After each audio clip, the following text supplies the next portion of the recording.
படங்கள், சினிமா பாடல்கள் நம்ம கேட்கவே கூடாது. அது ஏன் கேட்க கூடாதுன்னு நான் சொல்றேன். ஏசாயா 42 அதிகாரம் 8 நான் கர்த்தர், இது என் நாமம், என் மகிமையை வேறொருவனுக்கும் என் துதியை விக்கிரகங்களுக்கும் கொடேன். விக்கிரகங்கள் அப்படின்னு சொன்னோன்னே சிலை வழிபாடுகளும் சில குறிப்பிட்ட மதம்னா நம்மளுக்கு ஞாபகம் வருது. இந்த காரியம் மட்டும் இல்ல, ஏசப்பாக்கு கொடுக்க வேண்டிய டைம் வேற யாருக்கு கொடுத்தாலும் அது விக்கிரக ஆராதனை தான். இந்த விஷயம் நம்மளுக்கு நல்லாவே தெரியும். இப்ப இந்த வசனத்தை படிங்களேன். என் துதியை விக்கிரகங்களுக்கு கொடேன்.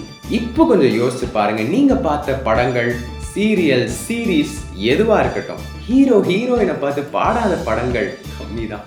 என் நண்பே நீதானே, என் முழு நினைவா இருக்கிய, இந்த மாதிரிலாம் இருக்கு. ஆனா இதுல என்ன தப்பு? படத்துக்கு ரிலேட்டடா பாட்டு எழுதுற தப்பு இல்லையே. ஒரு என்டர்டைன்மெண்ட் அப்படின்னு வரும்போது எல்லாமே இருக்கணும்ல அப்படின்னு சொன்னீங்கன்னா, இங்க என்ன தப்பு நடக்குதுன்னா, தேவன் உங்க வார்த்தையில் வல்லமை வச்சிருக்காரு. என் பாவம் மன்னிக்கப்பட நான் என்ன செய்யணும்? அந்த பாவங்களை உணர்ந்து அறிக்கையிடும் போது தம்முடைய பரிசுத்த ரத்தத்தால் நம்மளை சுத்திகரிக்கிறார். இப்போ நான் எப்படி ரட்சிப்புக்குள்ள வருது? இருதயத்தில் விசுவாசம், வாயின் அறிக்கையினால் ரட்சிக்கப்படுவார். சில பேர்லாம் சொல்லுவாங்க, என் ஜெபம்லாம் கேட்கப்படுறதே இல்லை அப்படின்னு. இஸ்ரவேல் ஜனங்க வனாந்திரத்துல முறுமுறுக்கும் போது கூட கடவுள் கேட்டாரு, உங்க ஜெபத்தை கேட்க மாட்டாரா? அதனால இப்ப நீங்க நல்லா யோசிச்சு பாருங்க. ஏன்னா வசனம் சொல்லுது, மத்தேயு 6 அதிகாரம் 22 கண்ணானது சரீரத்தின் விளக்காய் இருக்கிறது. உன் கண் தெளிவாய் இருந்தால் உன் சரீரம் முழுவதும் வெளிச்சமாயிருக்கும். அப்போ நீங்க பாக்குறது கரெக்டான விஷயமா இருந்தா உங்க சரீரமும் கரெக்டான விஷயத்தால நிரப்பப்பட்டிருக்கும். இப்போ இந்த சரீரம்னா என்ன? தேவனுடைய ஆலயம், பரிசுத்தமா இருக்கிறது. நீங்களே அந்த தேவனுடைய ஆலயம். இப்போ உங்களுக்கு தெரியாத ஒரு பெரிய காரியம் இங்க நடக்குது. இந்த மாதிரி சினிமா படங்கள், சீரீஸ், சீரியல் இதெல்லாம் பார்க்கும்போது அதுல வர வார்த்தைகள், டயலாக்ஸ், அந்த வார்த்தைகள் எல்லாம் நம்மளும் சொல்லணும். அது ஒரு ஸ்டைல், வைப் அப்படிலாம் நினைக்கிறோம். இந்த படங்கள்ல வர மாதிரியே பார்ட்னருக்கு ப்ரொபோஸ் பண்ணணும், அந்த படத்துல எப்படிலாம் கிண்டல் பண்ணி கலாச்சாங்களோ அதே மாதிரி நானும் செய்யணும். இப்படிலாம் நம்மள அறியாமலே நம்ம செஞ்சுட்டு இருக்கோம். இப்போ வசனம் சொல்லுது, உன் கண் கெட்டதா இருந்தால் உன் சரீரம் முழுவதும் இருளா இருக்கும்.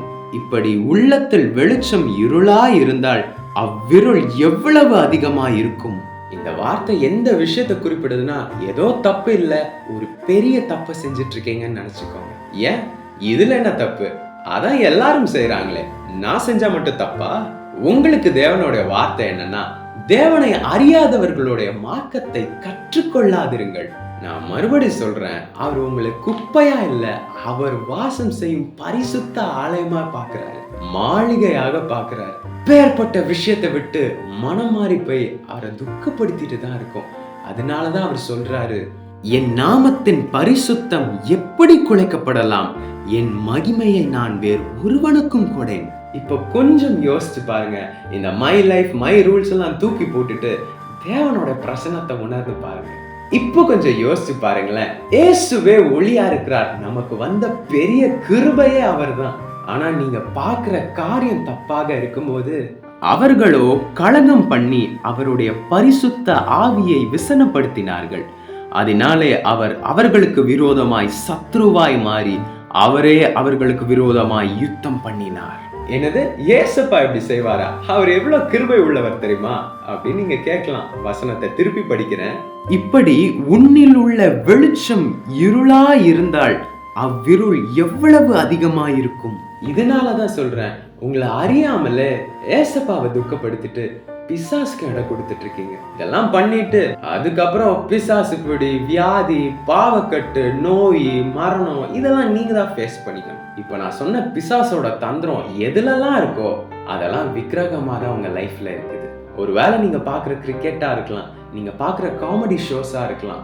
நீங்க அதை பொறுமையா யோசிச்சு தேவனுக்கு முன்பாக ஒப்பு கொடுங்க. இப்போ ஒரு டவுட் வரும், சயின்ஸ் பேஸ் பண்ண மூவிஸ் நான் பார்க்கலாம்ல, அது என் படிப்புக்கு உதவி செய்யுமே? ஒரு சின்ன இடரல் போதும் உங்க பரிசுத்தத்தை முற்றுமா குலைச்சு வழி மாறி போக வைக்கிறதுக்காக. அது மாம்ச இச்சையாகவோ இல்ல ஏதாவது ஒரு வார்த்தையாகவோ இல்ல ஒரு பிக்சரைஸ்டு விஷயமாக கூட இருக்கலாம். படிக்கிறதுக்கு எத்தனையோ நல்ல ஆர்டிகல்ஸ் அண்ட் நிறைய பிளாட்ஃபார்ம் இருக்கு. ஒருவேளை இன்னைக்கு நீங்க ஜெபிச்சு உங்க பாவங்கள் மன்னிக்கப்பட்டு ரட்சிக்கப்பட்டு அவருடைய சித்தத்தின்படி நடந்தீங்கனாலே உங்களுடைய ஆசையின்படி கூட அவர் உயரத்துலதான் வைப்பார். இப்போ தேவனோட வார்த்தையை சொன்னேன்னா படம் பார்க்காமலோ தியேட்டருக்கு போகாதவனுமாகிய நான் சொல்லல, இதெல்லாம் பார்த்தும் அவருடைய பிரசனம் மேன்மையா இருந்ததுனால சொல்றேன். இந்த படிப்புல தேவன் உயரத்துல ஒரு இடத்துல வைக்கும் போது கடவுள்லாம் யாரும் இல்ல அப்படின்னு சொல்ற எத்தனையோ சயின்டிஸ்ட பார்த்திருக்கோம்ல. ஆனா அவங்களோட பேரை பார்த்தீங்கன்னா தேவனுடைய சீஷனோட பேரை வச்சிருப்பாங்க. அதனால எந்த நிலையிலும் அவருக்கு உண்மையா இருங்க. இந்த வார்த்தைகள் எல்லாம் கேட்டு அதன்படி செய்தால் பாக்கியவானா இருப்பீர்கள்.